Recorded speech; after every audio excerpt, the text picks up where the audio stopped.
जय हिंद दोस्तों, शिवाय डिफेंस एकेडमी की तरफ से आप सभी को और आपके परिवार को मकर संक्रांति की ढेर सारी शुभकामनाएं। और आज त्योहार था, फिर भी सोचा कि त्योहार पे कुछ अलग से करते हैं। तो मैंने सोचा इसकी बजाय अच्छा काम यह होगा कि हम क्लास जरूर लें, छोड़ने से अच्छा क्लास ले लें और आपका भी फायदा होगा। हो सकता है आप इस टाइम में क्लास नहीं ले पाओ तो अगली ले लो, अगले दिन ले लो, कोई दिक्कत नहीं है क्लास में। ठीक है, तो हम कर रहे थे, हमारे टॉपिक चल रहा था अनुपात समानुपात। तो अनुपात समानुपात में हमने नॉर्मल बेसिक जानकारी अनुपात की ली। इसके साथ में आज हम क्वेश्चन को थोड़ा आगे बढ़ाएंगे। अनुपात समानुपात को ज्यादा हाई लेवल के अनुपात समानुपात के सवाल आपने नहीं है, नॉर्मल लेवल के आने, तो इन सवालों को आप अच्छे से निकाल लेना। तो आज हम सवाल करते हैं। मान लो सवाल आपके आ जाए कि 3a बराबर में 4b बराबर में 4b, इतना ही मान लो 3a 4b। तो आपको याद क्या करना है, इसमें a अनुपात b आप बताओ। यह सवाल आपके सामने आ जाए तो आप क्या करोगे, सवाल को कैसे करोगे। इस सवाल में आपको क्या करना है, इस सवाल के अंदर आपको सबसे पहले एलसीएम आना चाहिए। एलसीएम होते हैं ना, तो आपको लघुत्तम समापवर्तक एलसीएम वो आना चाहिए।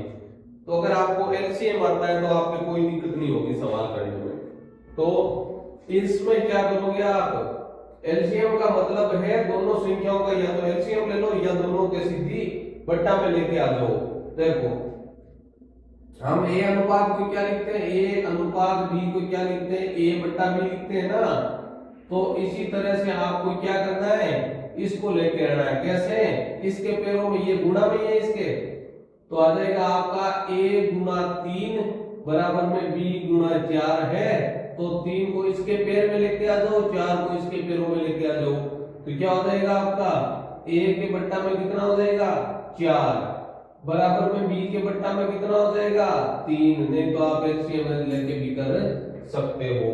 ये हो गया सवाल आपका। तो इसके बट्टा में इसका अनुपात, इसके बट्टा में इसका अनुपात, तो a अनुपात b कितना हो जाएगा, a का मान हो गया 4, अनुपात b का मान हो गया आपका 3। ये सवाल है। तो आप ये बोल सकते हो a का अनुपात ये, b का अनुपात ये भी बोल सकते हैं, कोई दिक्कत नहीं है। लेकिन थोड़ा सा अलग कर दे, धीरे थोड़ा अपने को चेंज करना पड़ेगा। अब देखो इसी हिसाब से हम दूसरा सवाल करते हैं। दूसरा सवाल क्या आ जाएगा, दूसरा क्वेश्चन आ जाएगा, मैंने यहां पे लिख दिया, मान लो 13a बराबर में 39b। ठीक है, 39 और 13, तो पहले a के पैरों में क्या लेके आ जाओ 39 को, b के पैरों में क्या ले जाओ 13, दोनों जिन से कटते हैं दोनों को काट दो। a के बट्टा में क्या आ जाएगा, 13 का भाग कितनी बार जाएगा 3 बार, 13 का भाग कितनी बार जाएगा 1 बार। तो यहाँ पे a अनुपात b आपके कितना आ जाएगा, a का मान 3 और b का मान 1, 3 अनुपात 1 आपके क्या हो जाएगा, इसका उत्तर हो जाएगा। यह सवाल हुआ अपना अनुपात का, कि अनुपात निकालने इस टाइप से दे दिए तो आपको कैसे निकालना है। ओके, अब इसी सवाल को अगर हम आगे बढ़ाते हैं तो मैं थोड़ा सा लेवल पे थोड़ा सा मतलब अलग दो टाइप के अलग अलग करेंगे। इससे अच्छा एक सवाल में निकाल देंगे तो आपका आएगा समझ में, कोई दिक्कत नहीं है। इसके बाद हम पहले 3 संख्याएं लेते हैं। देखो तो तीसरा सवाल है, तीसरे में मैं यहाँ पे ले रहा हूं, देखो 2a बराबर में 3b बराबर में 9c। अब इसमें आपको क्या याद करना है, इसमें आपको याद करना है a अनुपात b अनुपात में c, ये याद करना। तो कैसे करोगे, तीनों का एलसीएम, अब पैरों में लाने वाला सिस्टम नहीं है। अब यहाँ पे आपको क्या करना पड़ेगा, इनका एलसीएम लघुत्तम समापवर्तक करना है। लघुत्तम समापवर्तक का सबसे छोटा से छोटा रूल क्या है? अभाज्य संख्याएं हैं जो इनमें टुकड़े निकले उनसे गुणा कर दो सीधा का सीधा। देखो 2 का भाग 2 में तो जा रहा है लेकिन 3 में नहीं जा रहा, 9 में नहीं जा रहा, तो 2 तो गुणा में लेना ही लेना आपको। ठीक है, मैंने ले लिया 2 गुणा में। 3 का भाग इसमें जा रहा है लेकिन इसमें नहीं जा रहा, तो 3 को भी लेना है। लेकिन 3 का भाग इसमें तो जा रहा है लेकिन 9 में 3 का तो चला जाएगा, लेकिन फिर भी 3 रह जाएगा। 3 गुणा 3 होते हैं ना, तो ज्यादा से ज्यादा लेते हैं एलसीएम। एलसीएम पढ़ेंगे पता चल जाएगा क्या होता है। ये हो गया ज्यादा से ज्यादा। तो ऐसी बड़ी से बड़ी, ऐसी छोटी से छोटी संख्या जिसमें इन तीनों का भाग चला जाए, ऐसी छोटी से छोटी संख्या जिसमें इन तीनों का भाग चला जाए, इन तीनों से विभाजित वो हो जाए, 2, 3 और 9 से विभाजित हो जाए, संख्या कौन सी है? कौन सी हो जाएगी आपकी? 18। तो इसमें भी क्या करना है आपको? 2a को भी 18 से भाग कर दो, 3b को भी 18 से भाग कर दो, 9c को भी 18 से भाग कर दो। तो 2 का भाग कितनी बार जाएगा इसके अंदर? 9 बार। इसके अंदर कितनी बार जाएगा? 6 बार। इसके अंदर कितनी बार जाएगा? 2 बार। तो a के बट्टा में कितना आ गया आपका? a के बट्टा में 9, b के बट्टा में 6, c के बट्टा में 2।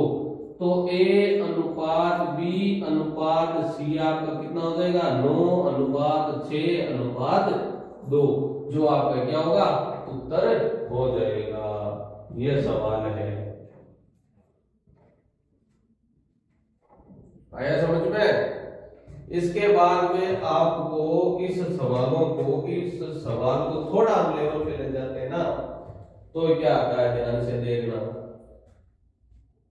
देखो यही सवाल मान लो आपको दे दिया, यहां पर अगला सवाल आपको दे दिया कि a बट्टा b आपके सामने कितना है?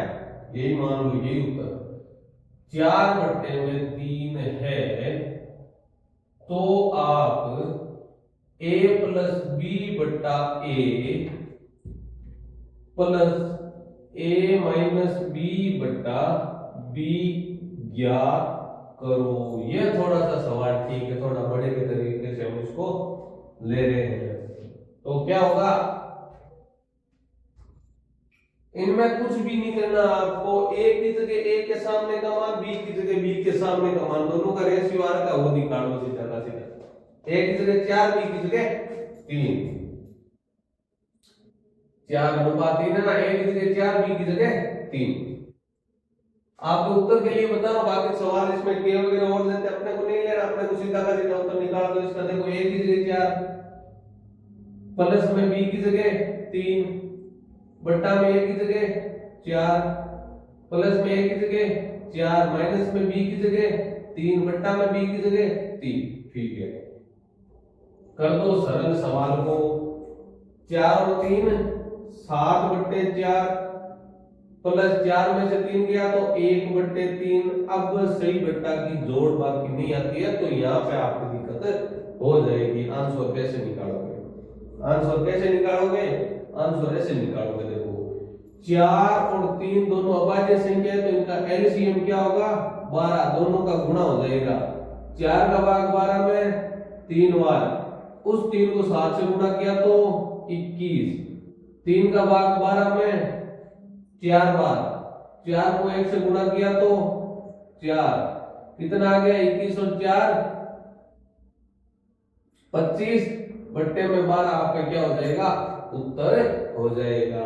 ये देखो सही बट्टा की जोड़ की हमने, कुछ मैंने अलग नहीं किया। यहाँ पे सही बट्टा वाली जोड़ वाला एक बेसिक सा तरीका लगाया और सीधी की सीधी मैंने यहाँ पे इसको लिख दिया है। ओके, अब इसके बाद में इसी सवाल को हम आगे लेके बढ़ते हैं। तो मैं 5वां ऐसे लिख देता हूं। अगर आपके सामने a अनुपात b दे दिया, अनुपात c, तीनों का अनुपात आपको दे दिया 1 अनुपात 2 अनुपात 3, मान लो ये दे दिया, तो आपको याद क्या करना है? तो आपको याद करना है a प्लस b बट्टा a, b प्लस c बट्टा b, सी प्लस ए बटा सी। ये आपको मान लो याद करना है, बड़ा सवाल थोड़ा मैंने बना दिया इसको। तो हम क्या करेंगे, हम ये करेंगे, ए की जगह ले लो 1, बी की जगह ले लिया 2, सी की जगह ले लिया हमने 3। ठीक है, करो इसको सरल। ए की जगह 1, बी की जगह 2, ए की जगह 1 प्लस में बी की जगह 2, सी की जगह 3, बी की जगह 2 प्लस सी की जगह 3, ए की जगह 1, सी की जगह 3 कर दो इसको सरल, आपका उत्तर आ जाएगा। 2 और 1 कितना हो गया आपके 3 बट्टा में 1 प्लस 3 और 2 5 बट्टा में 2 प्लस 3 और 1 4 बट्टे में 3 कर दो इसका एलसीएम। एलसीएम 1, 2 और 3 का कितना आएगा 6। ऐसी छोटी से छोटी संख्या जिसमें इन तीनों का भाग चला जाए, छोटी से छोटी 6 जिसमें 1 का 2 का और 3 तीनों का भाग अपने जा रहा है। तो 1 का भाग 6 में कितनी बार जाएगा, 6 बेटा वाली जोड़ बाकी, चलो एक क्लास बना देंगे, कोई दिक्कत नहीं है। 1 का भाग 6 में 6 बार, 6 को 3 से गुणा किया तो 6 गुणा 3 18 प्लस में 2 का भाग 6 में 3 बार, 3 को 5 से गुणा किया तो 15, 3 का भाग 6 में 2 बार, 2 को 4 से गुणा किया तो 8। ओके, 18 15 और 8 तीनों को जोड़ दो कितना होता है 15 और 15 30, 30 और 30 और 10 40, 40 और 1 41, 41 बट्टे में 6 बेटा में निकालना हो तो इसको और आगे आप निकाल देना, निकाल सकते हो। कैसे निकालोगे, 6 का भाग इसमें देखो कितनी बार जाता है 36, पीछे कितना बच गया 5 बट्टे में 6, आपका क्या हो जाएगा उत्तर हो जाएगा। ये सवाल है आपका। आज के टाइप हमने 2 टाइप किए हैं, एक तो ये वाला और एक ये वाला। सीधे से सवाल, ऐसे सवाल के आते हैं आपके और ऐसे ही आपको करने हैं। इन सवालों में ज्यादा टाइम नहीं लगता है, ज्यादा कोई कैलकुलेटिव भी नहीं है, आराम से हो जाता है, कोई दिक्कत नहीं है। छोटे छोटे टॉपिक है जो मैं आपको इजी बता रहा हूँ, इजी तरीके से बता रहा हूँ, बेसिक तरीके से बता रहा हूँ, आपको आराम से इसको क्लियर करना है। मैथ को कोई दिक्कत नहीं है, बिना डर बिना झिझक के आप ये वीडियो देखो, इनके अंदर जो सवाल दे रखे हैं वैसे सवाल बनाओ और मैथ करते जाओ, आपकी मैथ कवर होती जाएगी। ठीक है, इसके साथ में आपको क्या करना है, कोशिश करना हूं मैं आपके जीके की क्लास लगाने की, सेंटर जीके की क्लास आपके लग जाए थोड़ी, तो आपका भी फायदा हो जाए। और जीके आप में से जो भी बंदा है वो अच्छा पढ़ा सकता है, जीके जिसको आती है सेंटर की, और नॉर्मली जो डिफेंस की जीके वो पढ़ा सकता है, तो मेरे से आगे संपर्क कर सकता है और अपने वीडियोस मेरे पास भेज सकता है। मैं वीडियोस अपलोड करूंगा, सबका भी फायदा होगा और आपको सीखने का फायदा मिलना ही है। कहते हैं जो ज्ञान होता है वो बांटने से बढ़ता है, तो ज्ञान को बांटो, ये आपका भी बढ़ेगा, आपका भी फायदा, और आगे जो इस चीज को आप काबिलियत को देखेगा, आपकी जो जीके को देखेगा, आपकी क्लासों को, आपके बोलने के तरीके को, हाव को देखेगा, तो आपका इसमें फायदा होगा और औरों का भी इसमें फायदा होगा। ठीक है, धन्यवाद।